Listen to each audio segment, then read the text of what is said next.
Okay, let's go to someone who has been a part of our Texter Tuesdays in the past, Terry. Terry, how are you? Okay, my question is this. I'm a little concerned with Billings opting out because the idea was that the line was going to be doing a lot of flipping so they could be rested, and that would take the heat off the linebackers. And with the linebackers being probably weaker than we'd like, is this Billings opt-out going to really cause a problem? Well, you know what? I do think that it is a pretty big deal that Andrew Billings opted out. I mean, he started 30 games in his last two seasons for Cincinnati, and he played pretty well. He graded out very well.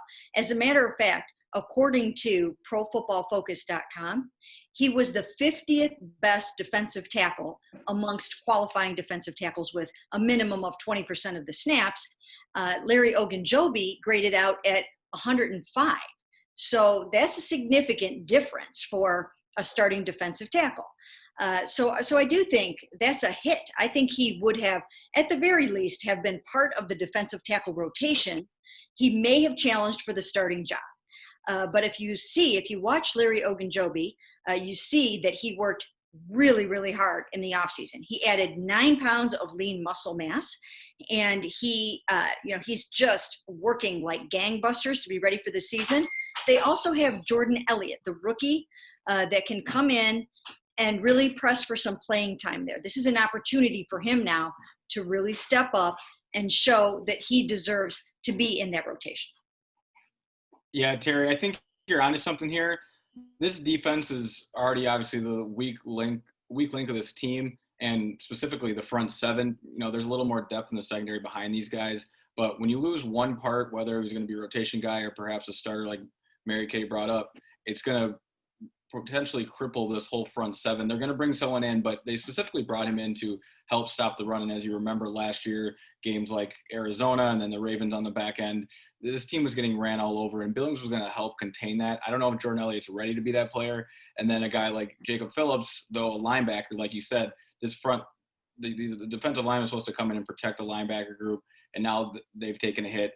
Guys like Jacob Phillips and Jordan Elliott, two rookies who you may have wanted to sit a year, are probably going to be put in some pretty tough spots and asked to make plays early now because of this. So though it's not one of the huge signings like on the offensive side of the ball, it's going to be a trickle-down effect that the defense is going to have to pay for.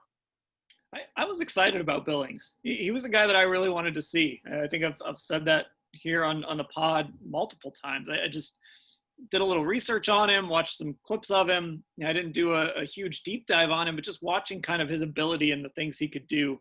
I was excited to see what he brought to the table as far as all that was concerned, because I think he is a guy that can be a run stopper that they need. I think he can get into the backfield and cause problems. And with Larry Ogunjobi, I think he's still sort of in prove-it mode. I think they like him, but I think he's still very much in prove-it mode. He's coming up on a contract year as well. I know Myles Garrett would love to have Larry Ogunjobi next to him for the next however long he's going to be in Cleveland, the next 7 years. But unfortunately for Myles, that's not going to be up to him. But I think it hurts. It just makes you thinner at a position, and that's obviously never a good thing. Got anything else for us, Terry? No, that's it for today. All right. Thanks a lot. Appreciate it here. If you want to get involved in this, you can check out Football Insider. There's a 14-day free trial. So if you text 216-208-3965, you get that 14-day free trial. So if you're sitting here thinking, man, I'd like to get on there and ask a question on a Tuesday, that's all you have to do. Sign up, get that free trial, see if Football Insider's right for you, and I think you will stick with it.